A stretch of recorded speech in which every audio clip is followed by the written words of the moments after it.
Hello, my name is Brendan and welcome to this week's Musing. Today we're going to talk about resilience and reliance. Let's start with reliance. Are you reliant? What does that word invoke? It really springs to mind for me, the dependency on someone or something. Funnily enough, the first thing that I think about is actually what I'm talking to at the moment, would be in the smartphone. I think that we as a society have become really reliant on those items, things, products, people around us to help us carry on everyday life. I'll give you an example. About a year ago, a good friend of mine and I decided to conduct an experiment. Could we break the cord between our smartphones and us in everyday life? We both agreed that we would disable the internet apps on our smartphones. We would delete all apart from 5. And for the course of the next week, we would go through and just use those 5 apps. We did have one caveat, that if we needed to add a new one, we would have to delete an old one. It does make you really think around those apps that you properly need. I kept from memory WhatsApp, Microsoft Outlook, because it had both calendar and email functionality, 2 in 1, smart thinking. Notes, because that's how I keep track of everything. There was Instagram, and Audible. That's it. Couldn't check the internet, couldn't download any other apps, and I promise you it was quite an experience. The first day or two took some real getting used to, because as you're walking to the tube or you're going to work or you're even just pottering around the house, the first thing you do, check the phone. Check the phone, has anybody messaged? What's the notification? Check the phone. All that disappears. It did make me realise that I've become quite reliant on the smartphone just to help me navigate throughout the day. We did last about a week and then we agreed to relax the restrictions, but it does make you really think about how reliant we are on certain items during the day. Let's take it a different approach. Are you reliant on somebody to tell you what to do? How comfortable are you about undertaking a particular action on your own? Sometimes we get the fear around how we will cope with this. Can we do it? All these things can invoke fear and procrastination and worry and anxiety and stress. All of a sudden, these build up inside us and it can derail our day, our week, our month, or even our year if it's quite serious. But it doesn't have to be that way. I often think about how we can apply this to everyday life. For me, the prime example, apart from the apps, is in the world of personal training.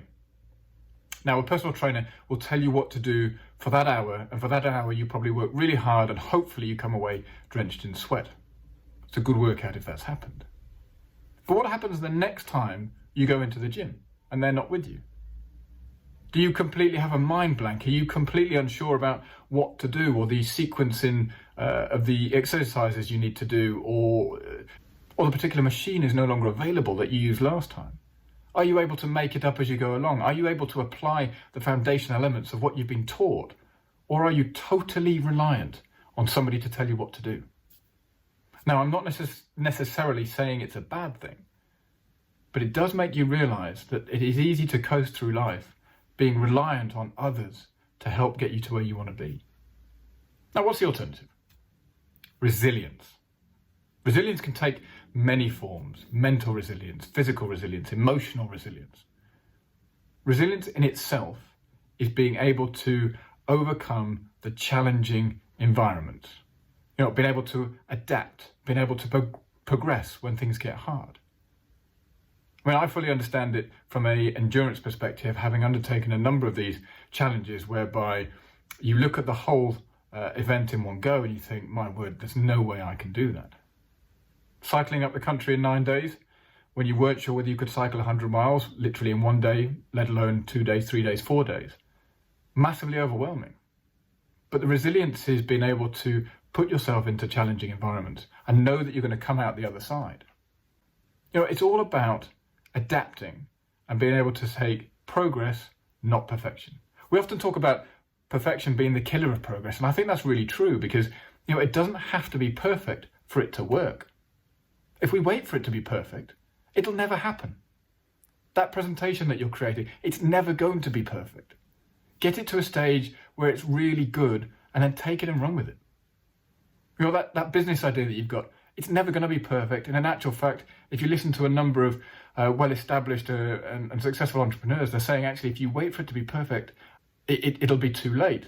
Or in fact, if you don't release it early enough and people are telling you what doesn't work, it's too late as well. Now, mental resilience is often used as a catch-all term to describe stress and anxiety. How you deal with stress, how you deal with anxiety is all around the mental strength and the resilience to be able to come back from these dark places.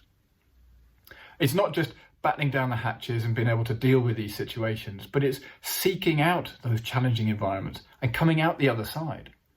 Sometimes it's not necessarily pretty. Sometimes you might think, bloody hellfire, I won't do that again. But the point is, you did make it, you did succeed, you did come out the other side. And I guarantee you, you will have learned more from that experience than you did beforehand. But there are certain things of what you can do to become mentally resilient. Stop trying to eradicate fear. It's never going to go away. You just need to learn how to accept it and how to deal with it. Be present. Be present in the moment. And the equivalent of that is, as I'm talking to you, thinking about what am I going to cook for supper later? Stop it.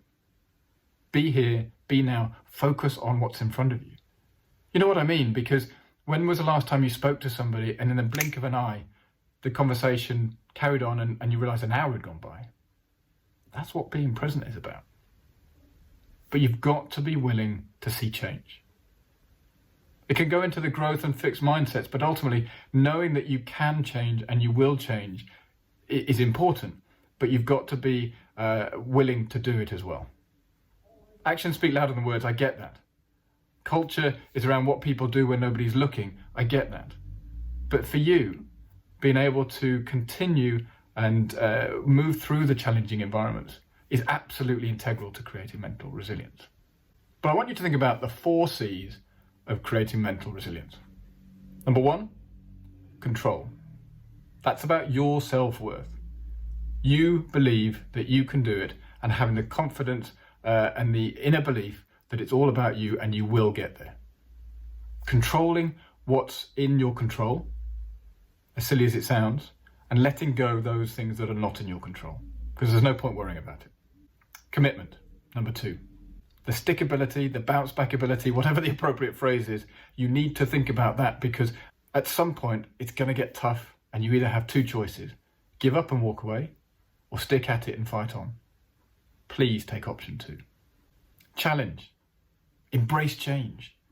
Don't retreat into the comfort of knowing that you're never going to be challenged around certain aspects. This is what life is all about. What's challenging for you might not be challenging for somebody else, and remember that. So, there's no equal level of challenge. What's hard for me from an endurance perspective might be easy for somebody else, or conversely, massively difficult for somebody else. Seek out what's your challenge. And then finally, number 4, have confidence. Be confident in your abilities. Confidence can also be taught. It's about going through the unknown so that next time it isn't unknown. That fear will disappear. Actually, fear might never disappear, but you know how to deal with it. Mental resilience can take time, but certainly as we go through life and lockdown and the way the world is operating at the moment, having that mental resilience is going to become even more important. With unemployment and furlough and COVID and the economies being hammered, having the mental resilience to keep going, look after yourself and your family is hugely important. I believe you can do it. The question is, do you? With that, I will see you in the next video.